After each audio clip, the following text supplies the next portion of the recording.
Deux Chroniques, chapitre 11. À son arrivée à Jérusalem, Roboam rassembla la communauté de Juda et de Benjamin, soit 180 000 hommes d'élite aptes à la guerre, pour qu'ils combattent contre Israël afin de le ramener sous sa domination.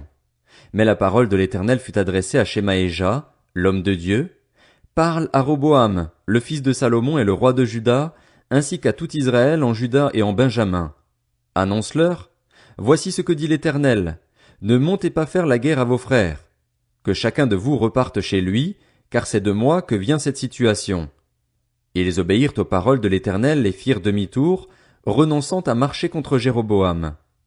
Roboam siégea à Jérusalem et construisit des villes fortifiées en Juda.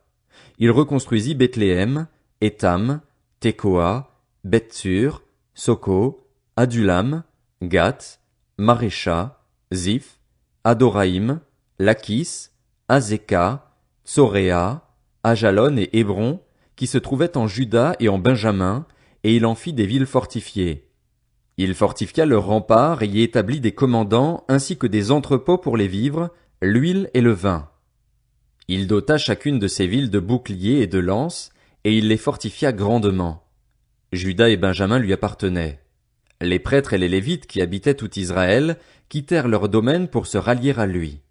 Les Lévites abandonnèrent en effet leur territoire et leurs propriétés et vinrent en Juda et à Jérusalem, parce que Jéroboam et ses fils les empêchèrent de remplir leur service comme prêtres de l'Éternel. Jéroboam établit des prêtres pour le service des hauts lieux, des boucs et des veaux qu'il avait fabriqués.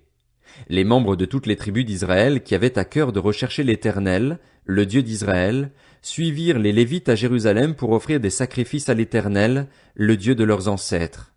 Ils renforcèrent ainsi le royaume de Juda et consolidèrent la royauté de Roboam, fils de Salomon, pendant 3 ans. En effet, ils marchèrent pendant 3 ans sur la voie de David et de Salomon. Roboam prit pour femme Mahalat. Elle était la fille de Jérimoth, lui-même fils de David, et d'Abishaïl, une fille d'Eliab, fils d'Isaïe. Elle lui donna des fils, Jéhush, Shemaria et Zaham. Après elle, il prit Maaka, petite fille d'Absalom. Elle lui donna Abijah, Ataï, Ziza et Shélomis. Roboam aimait Maaka, la petite fille d'Absalom, plus que toutes ses femmes et concubines. Il eut 18 femmes et 60 concubines, et il eut 28 fils et 60 filles. Roboam donna le premier rang à Abijah, qui était un fils de Maaka, et l'établit chef parmi ses frères, car il voulait le faire roi. Il agit avec discernement en dispersant tous ses fils dans toutes les régions de Juda et de Benjamin, dans toutes les villes fortifiées. Il leur fournit des vivres en abondance et demanda pour eux un grand nombre de femmes. Deux Chroniques, chapitre 12. Lorsque Roboam eut affermi sa royauté et qu'il fut devenu plus fort, il abandonna la loi de l'Éternel et tout Israël l'abandonna avec lui. La 5e année du règne de Roboam, Shishak, le roi d'Égypte, monta contre Jérusalem parce qu'ils avaient fait preuve d'infidélité envers l'Éternel. Il disposait de 1200 chars et 60 000 cavaliers, et avec lui vint d'Égypte une armée innombrable composée de Libyens, de Sukkiens et d'Éthiopiens. Il s'empara des villes fortifiées qui appartenaient à Juda et arriva jusqu'à Jérusalem. Alors le prophète Shemaéja alla trouver Roboam et les chefs de Juda, qui s'étaient tous retirés dans Jérusalem à l'approche de Shishak, et il leur annonça, « Voici ce que dit l'Éternel. Vous m'avez abandonné. Je vous abandonne moi aussi, et je vous livre entre les mains de Shishak. » Les chefs d'Israël et le roi s'humilièrent et dirent, « L'Éternel est juste. » Quand l'Éternel vit qu'ils s'humiliaient, il adressa la parole à Shemaéja, « Puisqu'ils se sont humiliés, je ne les détruirai pas. Je ne tarderai pas à les secourir et ma colère ne se déversera pas contre Jérusalem par l'intermédiaire de Shishak. Cependant, ils lui seront asservis et ils sauront quelle différence cela fait de me servir ou de servir les royaumes des autres pays. » Shishak, roi d'Égypte, monta contre Jérusalem. Il prit les trésors de la maison de l'Éternel et ceux du palais royal, il prit tout. Il prit les boucliers en or que Salomon avait faits. Le roi Roboam fabriqua à leur place des boucliers en bronze, et il en confia la responsabilité au chef des gardes qui surveillaient l'entrée du palais. Chaque fois que le roi se rendait à la maison de l'Éternel, les gardes venaient et les portaient. Puis il les rapportait dans la salle des gardes. Comme Roboam s'était humilié, l'Éternel détourna sa colère de lui et ne le détruisit pas entièrement. De plus, il y avait encore de bonnes choses en Juda. Le roi Roboam s'affermit dans Jérusalem et y régna.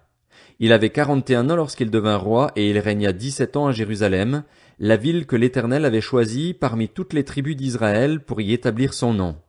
Sa mère s'appelait Naama et c'était une Ammonite. Il fit le mal parce qu'il n'appliqua pas son cœur à chercher l'Éternel. Les actes de Roboam, des premiers aux derniers, sont décrits dans les annales de Shemaéja, le prophète, et d'Iddo, le voyant, parmi les registres généalogiques. Il y eut toujours guerre entre Roboam et Jéroboam. Roboam se coucha avec ses ancêtres et il fut enterré dans la ville de David. Son fils Abijah devint roi à sa place. 2 Chroniques, chapitre 13. La 18e année du règne de Jéroboam, Abijah devint roi sur Juda. Il régna 3 ans à Jérusalem. Sa mère s'appelait Mikaja et c'était la fille d'Uriel, de Gibéa. Il y eut guerre entre Abijah et Jéroboam. Abijah engagea le combat avec une armée de vaillants guerriers, 400 000 hommes d'élite. Jéroboam se rangea en ordre de bataille contre lui avec 800 000 hommes d'élite, vaillants guerriers.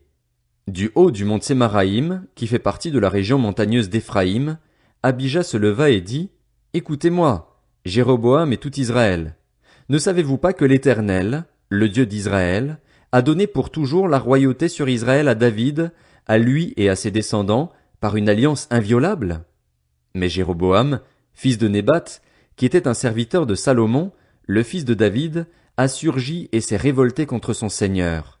Des vauriens, des hommes pervers, se sont joints à lui et l'ont emporté sur Roboam, le fils de Salomon. Roboam était jeune et faible, et il a manqué de force devant eux. Et maintenant, vous voulez triompher du royaume de l'Éternel, alors qu'il est entre les mains des descendants de David. Vous êtes une foule nombreuse, et vous avez avec vous les veaux d'or que Jéroboam vous a fabriqués pour qu'ils soient vos dieux. N'avez-vous pas chassé les prêtres de l'Éternel, les descendants d'Aaron et les Lévites, et ne vous êtes-vous pas institués des prêtres, comme les peuples des autres pays? Tout homme qui venait avec un jeune taureau et 7 béliers afin d'être établi dans ses fonctions a pu devenir prêtre de ce qui n'est pas Dieu. Quant à nous, c'est l'Éternel qui est notre Dieu, et nous ne l'avons pas abandonné. Les prêtres qui servent l'Éternel sont des descendants d'Aaron, et les Lévites remplissent leurs fonctions. Nous offrons chaque matin et chaque soir des holocaustes à l'Éternel. Nous brûlons le parfum odoriférant. Nous disposons les pains consacrés sur la table pure, et nous allumons chaque soir le chandelier en or et ses lampes. En effet, nous respectons l'ordre établi par l'Éternel, notre Dieu, tandis que vous l'avez abandonné.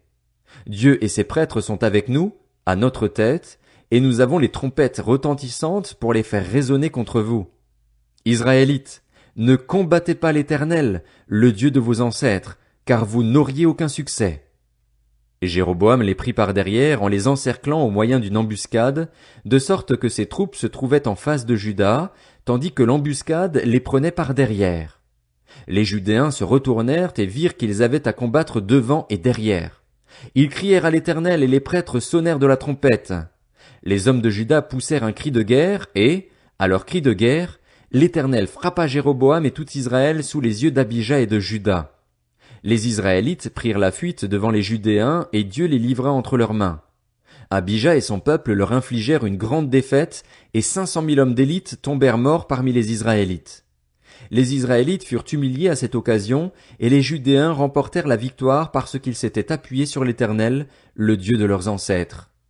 Abijah poursuivit Jéroboam et lui prit des villes, Béthel et les villes qui en dépendaient, Jéchana et les villes qui en dépendaient, ainsi qu'Éphron et les villes qui en dépendaient. Jéroboam fut sans force à l'époque d'Abijah. Puis l'Éternel le frappa et il mourut. Quant à Abijah, il devint puissant. Il eut 14 femmes et fut le père de 22 fils et 16 filles. Le reste des actes d'Abijah, ce qu'il a fait et ce qu'il a dit, est décrit dans le commentaire du prophète Iddo. Abijah se coucha avec ses ancêtres et on l'enterra dans la ville de David. Son fils Asa devint roi à sa place. À son époque, le pays fut en paix pendant 10 ans.